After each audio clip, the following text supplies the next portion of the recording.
Hi, this is Paul. I wanted to make this video about the crossover, the DC on the 4 shows they have on the CW, and the crossover event just happened last week. I just did a hangout actually with Jerry G Reviews on her channel and with Falagar and another fellow YouTuber, which his name escapes me, which I apologize for that in advance. Uh, and it should be up on her channel probably later today or tomorrow her time because she's ahead of us.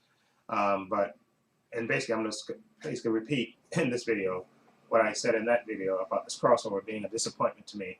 I was so looking forward to this when they first announced it. And of course, when they announced that Supergirl was moving to the CW, I was really excited for that. And then, of course, they had 4 shows, and they were going to have them, I thought they were going to have them first all in the same universe, but then they clarified that statement and said that Supergirl will still be in her own universe, and the other 3 shows will be connected, but there is going to be a crossover. Supergirl crossing over to their universe.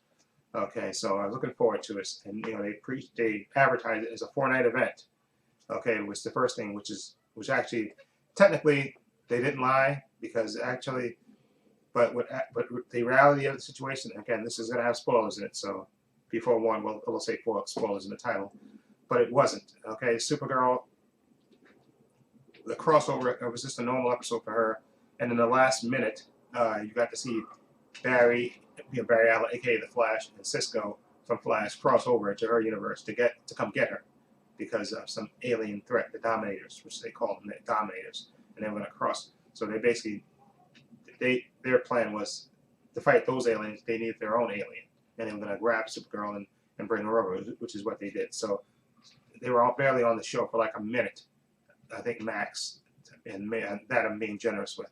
So that, to me, was a lie, okay? Because there was no part of her. I mean, this came together basically at the end of her episode, and then they picked up. Now, the best episode, in my opinion, was of course the Flash episode, because that was the episode where it had all the teams together and they got introduced Supergirl to them, and so it had all the characters on it. But even in that episode, the Flash episode of the crossover was a disappointment. Okay, they had basically they had Iris. Wally had just gotten his powers, and he's testing him, and basically she didn't want him to go out. She's basically acting like Joe, being overly protective, and didn't want him to. Basically, she wanted him to take it. So she basically wanted people to lie to him, okay, so he wouldn't use his powers, and basically that's what they did. But anyway, this was the best episode because you got to actually see all the characters interact and be introduced and everything else. Okay, but then again, this episode ended on a false note because it ended with all the Arrow characters and 2 of the characters from DC Legends of Tomorrow, Sarah and Ray, being kidnapped by the Dominators and put into a dreamlike state where it picked up on Arrow, and of course, Arrow was celebrating their 100th episode, of course. So again, they basically saw this episode was just them in a dream state, and they also juxtaposed it with all the newbies that the Arrow's training on his show, looking for them, okay, or trying to get tips to find them, of course. And of course, as far as crossover is concerned, the only person that you saw in the crossover was Supergirl and the Flash, and they just teamed up for a minute to play basically volleyball with the villain that they needed a piece of tech that she had on her, and they basically Barry acted first. This was the first time I've ever seen him act competent when he teamed up with Supergirl and basically played human punch ball with her and knocked her out.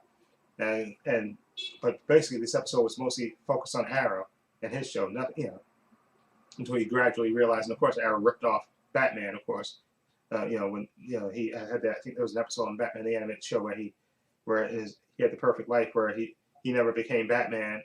His parents lived and everything else, and then he got being haunted by the Bat. And this is basically their version of that. And Oliver Queen basically is, as far as the creators of the show is concerned, Batman Light. They basically rip off most of his plot lines anyway.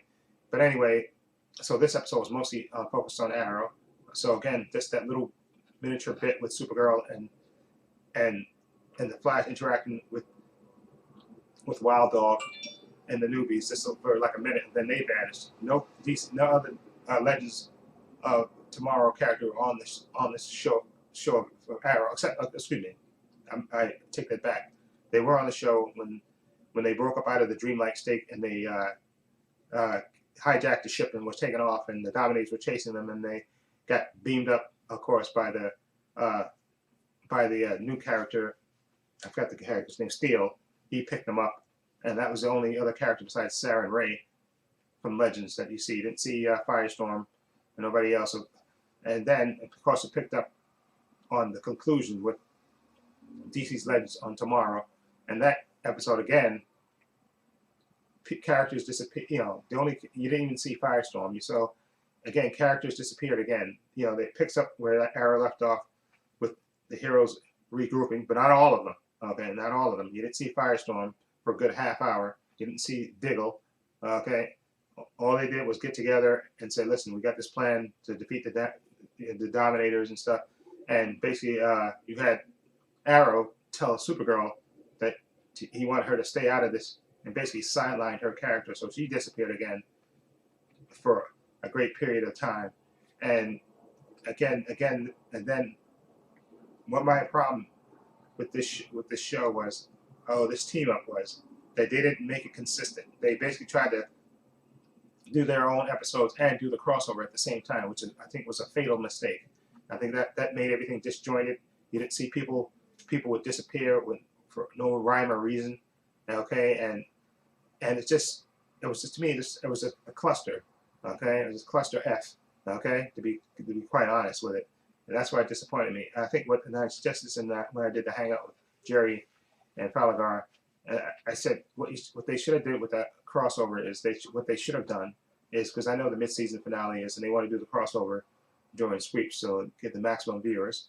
So what they should have done, they should have wrapped up the stories on them for the first half, like a week before they do the crossover, and do the crossover leading into the break. And I think that would have been better. So that way you could have actually had the crossover event happen, start on Supergirl, had to actually start on her show, okay, with the Dominators maybe even coming to her planet, you know, her Earth, and then crossing over, and then she's following them into the other show's universes, and that's when she can reunite with Barry on the Flash and stuff, and then they do their thing, and then they move on to Arrow, and then to Legends like that. I think that would have been better, and maybe next year they'll do that, because again, Supergirl episode had nothing to do with except for the last minute with the crossover. They just came to get her, and it left off final minute of the episode, and they went to the Flash universe, and that was it. So Supergirl was basically just a regular episode.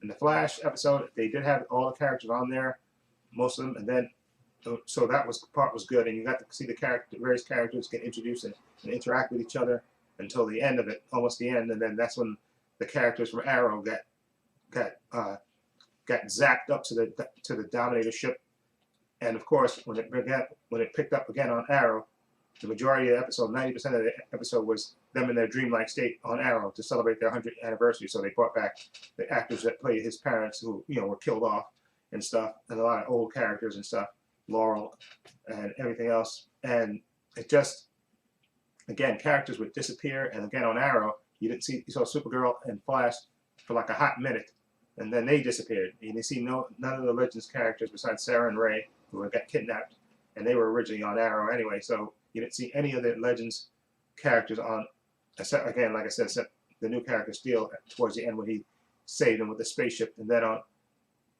on Legends, again, you saw Firestorm disappeared basically for a half hour. You didn't see him at all. You just saw Professor Stein, Steel, Cisco, and I forgot Vixen, and basically and what's his name with Heatwave, yeah. That it was just a cluster. I think whoever did this didn't plan it out right, and hopefully they'll learn from this mistake, because this was to me it was a cluster F. Just characters would disappear. It wasn't the Dominators, to me themselves, were incompetent and weren't very good villains, to me, in my opinion. And it just, to me, it was just a mess. And hopefully the CW will learn from this and definitely plan out the next crossover better next year if they do it, and actually make it a true crossover, okay? Instead of announcing it as a 4-episode crossover when it really wasn't, okay? I just think that's false advertising on their part. And hopefully, like I said, they'll learn from this, and they will definitely improve it, because right now I would only give it a 5, and that's being generous, and that's just because of the Flash episode to me was the strongest episode. Okay, when you had actually all the characters on the shows, and from all the shows on the episode of the Flash, you actually had them interacting with each other. But the thing that again that disappointed me in that show was uh,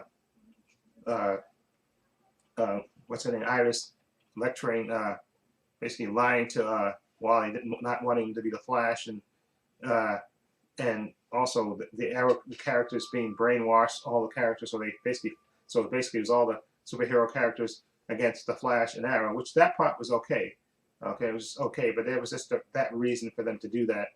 It was just a mess. And then Arrow again didn't see nobody, other characters besides Steel from Legends and Flash and Supergirl for a hot minute on Arrow, and none other Legends character. And then on Legends, you have characters disappear for periods of time. Supergirl got sidelined on that episode as well. So hopefully they'll learn their lesson from this one, because hopefully people will give it to what's his name, Guggenheim. I think that's the executive producer of the show, or Steve Palanti. I think Steve Palanti. I think that's his name.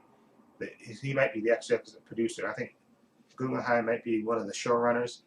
Oh, I forget which show it is, but I know Palante is. I think it's for his production that produces all the shows. But hopefully, people will let him know on Twitter, on his Twitter or on Facebook. Let him know that to me the crossover was a giant failure, in my opinion. Just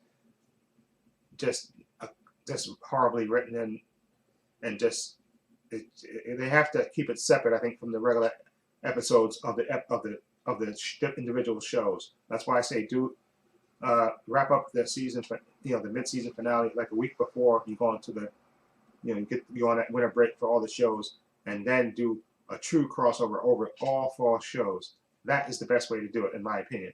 Okay, that way you'll get better. You can better utilize all the characters. And another thing, okay, this is just a small thing, and this can't be helped. I'm so sick, and I guess I never really noticed this as much. If I see them in so many freaking warehouse scenes, it drives me freaking insane. Okay, now Supergirl is suffering from that now because she's on Supergirl and they shoot I guess in Vancouver or Canada, where they shoot. They just rent out the big gigantic warehouses, and everything happens in warehouses. All the big bad, all the villains operate out of warehouse. All the president even giving them medals in the last episode took place in a warehouse. I mean, they really need to make a concerted effort to not shoot where I know it's probably expensive to shoot on the street. So that's why they. But I'm so sick of warehouse scenes. It's just absolutely ridiculous.